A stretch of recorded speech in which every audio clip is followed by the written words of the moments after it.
اگلا سوال ہے، ساتھی پوچھتے ہیں شیخ محترم ہم نے بہت خوارج کے بارے میں سنا ہے، تو کیا آج کے دور میں بھی خوارج پائے جاتے ہیں؟ اگر ہیں تو کون ہیں؟ بھائی دیکھیے، آج کے دور میں خوارج کچھ بطور فرقہ کے بھی ہیں اور کچھ بطور افراد کے بھی ہیں، ہے نا۔ اب مثال کے طور پر عمان کے اندر عبادیہ کیا ہے؟ یہ فرقہ خوارج کی ایک قسم ہے، عبادیہ۔ اسی طریقے سے یہ کہا جاتا ہے کہ یہ فرقہ جو ہے اس طرح جزائر وغیرہ، تونس اور بعض افریقہ کے علاقے میں پائے جاتے ہیں، ہے نا۔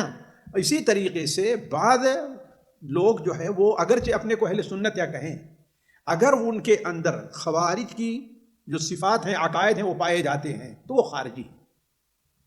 خوارج کی جو صفات حدیث وغیرہ میں بیان کی گئی ہے، اس لیے کہ خوارج سے متعلق جس قدر حدیث صراحت کے ساتھ وارد ہیں، کسی اور باطل فرقے کے بارے میں وارد نہیں، اتنی صراحت کے ساتھ خوارج کے بارے میں وہ وارد ہیں، حدیث ہیں۔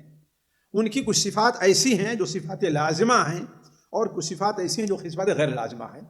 ظاہر بات یہ ہے کہ علمی موضوع ہے جو یہاں پر فتوے میں جو ہاں یا نہیں چلتا ہے اس کے نہیں ہے، لیکن چند باتیں میں کر دوں۔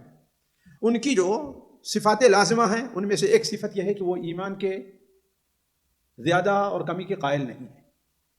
دوسری چیز یہ ہے کہ وہ حاکموں پر خروج کو جائز قرار دیتے ہیں، یرون السیف والخروج علی الحاکم، ہے نا۔ تیسری چیز یہ ہے کہ وہ گناہ کبیرہ کے مرتکب کو خواہ فرائض کا چھوڑنا ہے یا منہیات کا ارتکاب کرنا ہے، اسے وہ کافر سمجھتے ہیں، اسے وہ کافر سمجھتے ہیں۔ یہ صفاتیں تقریباً ان کی لازمہ ہیں، ان کی صفات لازمہ ہیں۔ اب اگر کوئی شخص ان تمام صفات کا قائل ہے، ظاہر بات ہے وہ چیز کیا ہے؟ وہ خارجی ہے، چاہے فردی طور پر ہے، جماعت کے طور پر ہے۔ مثال کے طور پر ایک شخص جماعت ہو لیکن اس کے اصول نہیں ہیں، لیکن وہ فرد کیا ہے؟ وہ اس کا قائل ہے، تو وہ کیا ہوگا؟ خارجی کہلائے گا، یعنی جو حکم شریعت میں خوارج کا ہے اس کے اوپر آئے گا۔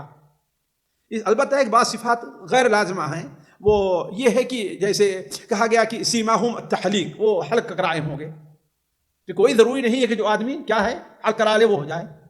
اسی طریقے سے ان کی ایک صفات یہ بھی ہے کہ وہ اہل اسلام کو قتل کریں گے اور اہل کفر کو وہ چھوڑیں گے، ہے کہ نہیں ہے؟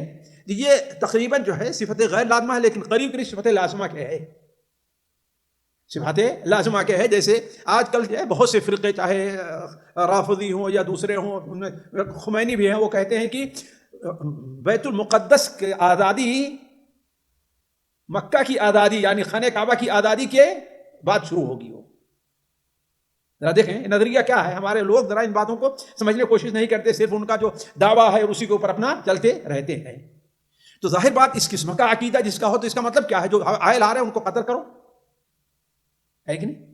البتہ خوارج کی جو غیر لازمہ ہی صفات ہے، لیکن صفت لازمہ ہی قریب وہ ایک یہ ہے کہ وہ قرآن اور حدیث سے جو سمجھتے ہیں، یتکلمون بقول خیر البریہ یمرقون من الدین کما یمرق السهم من الرمیہ، وہ خیر البریہ نبی کریم صلی اللہ علیہ وسلم کی باتوں کو لے کر پیش کریں گے، یعنی وہ قرآن پڑھیں گے، حدیث کو سمجھیں گے اور اس سے اپنے مسئلے کا استنباط اپنے طور پر کریں گے، علماء کے قول پر رجوع نہیں کریں گے۔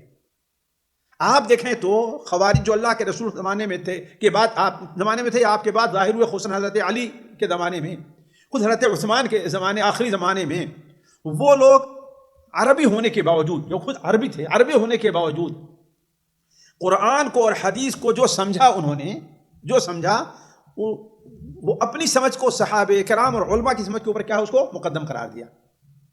تو آج بھی جو نوجوان، جیسا کہ آپ نے کہا، حدثاء الاسنان وسفہاء الاحلام، وہ نوجوان ہوں گے، کم عمر ہوں گے، لیکن عقل کیا ہے ان کی؟ کم ہوگی۔ وہ لوگ کیا ہے؟ اللہ کے رسول صلی اللہ علیہ وسلم کی بات تو کریں گے خیر البریہ کی، لیکن ان کا سارا کام کیا ہوگا؟ وہ یعنی گویا کہ اس کو سمجھیں گے نہیں۔ اس کی ایک مثال میں دیتا ہوں۔ خوارج کا ایک عقیدہ یہ ہے کہ مرتکب کبیرہ کیا ہے؟ کافر مذہب سے خارج ہے۔ تو جب ان کے سامنے یہ حدیث آتی ہے، شفاعتی لأہل الکبائر من امتی، تو کہتے ہیں یہاں کبائر سے گناہ کبیرہ مراد نہیں، اس لیے آپ نے نہیں کہا کہ گناہ کبیرہ، اس سے مراد کیا ہے؟ کبائر یعنی بڑی بڑی عبادات کا، جیسے نماز ہے، یہ ہے ان کا ارتکاب کرنے والا۔ جیسے اللہ تعالیٰ قرآن فرماتا ہے وَإِنَّهَا لَكَبِيرَةٌ اسْتَعِينُوا بِالصَّبْرِ وَالصَّلَاةِ وَإِنَّهَا لَكَبِيرَةٌ، تو گویا آپ نے نماز تو صبر کو کبیرہ یعنی بڑی بڑی عبادتیں ہیں. تو اس قسم کی جو اپنی فہم ہوتی تھی اسے صحابہ کرام کے فہم پر. کل مجھ سے ایک صاحب نے مجھے پتہ نہیں میسج کیا ٹیلی فون کیا، اولاد میرا تو وجود کام گیا کہ سوشل میڈیا پر اس وقت کچھ لوگ بہت نشیط ہیں اور اپنے کو سلفی کہتے ہیں، اور علامہ البانی رحمہ اللہ کو گمراہ کہتے ہیں مرجی ہے، اور اس کے لیے فلاں فلاں فلاں کے اقوال ہیں اور لوگ ان کے بہت ماننے والے ہیں. اللہ کے بندے، علامہ البانی کو شیخ ابن باز نے مرجی نہیں کہا، شیخ ابن عثیمین تو مرجی نہیں کہا، ان کے زمانے میں تھے کہ نہیں تھے؟ اور تم آ جا کر کے. تو کہنے کا مطلب یہ ہے کہ خوارج کی یہ اہم صفات ہیں، جو ظاہر بات ہے کہ وہ ایک فتوے کی چیز نہیں ہے، علمی محاضرہ ہے، علمی درس کی صورت میں ہو سکتا ہے. علی کل حال خوارج اس وقت بھی جماعتاً بھی موجود ہیں اور افراداً بھی موجود ہیں. جی تو ایسے اگر ساتھی خوارجی اگر مل جائیں تو ہمارا معاملہ کیا ہونا چاہیے؟ سب سے اہم چیز ہے کہ ان سے دوری اختیار کرنی چاہیے اور انہیں سمجھانا چاہیے. اگر انسان پاس علم ہے، حضرت عبداللہ ابن عباس نے ان سے مناظرہ کیا تو کتنے لوگ ان سے الگ ہو گئے، اور اگر نہیں ہے، آپ جانتے ہیں کہ کوئی فائدہ نہیں، تو پھر ان کو اللہ پہ چھوڑ دیں. اس لیے کہ ان سے بحث کرنا، ان کے اقوال کو نقل کر کے جو آدمی صحیح تردید نہ کر سکے، گویا کہ انہیں کیا دینا ہے، وہ ہے اور بھی شہرت دینی ہے. ایسے لوگ آپ جانتے ہیں کہ ماضی قریب میں بھی دیکھیں، حال میں ان کی عمر کیا ہوتی ہے، وہ سالوں کی ہوتی ہے، اس کے بعد کیا ہے، وہ خود اپنی موت مر جایا کرتے ہیں. سامعین کرام، ہمارے علمی اور عوامی دروس اور سوال و جواب کی مجلسوں سے آپ خود بھی مستفید ہوں اور اپنے دوست و احباب کے ساتھ بھی شیئر کریں. عین ممکن ہے کہ آپ کے شیئر سے کسی کی اصلاح اور آپ کے لیے صدقہ جاریہ بن جائے. واٹس ایپ پر اسلامک میسج حاصل کرنے کے لیے نمبر نوٹ فرمائیں: یعقوب عزیز 00966 5089 59707.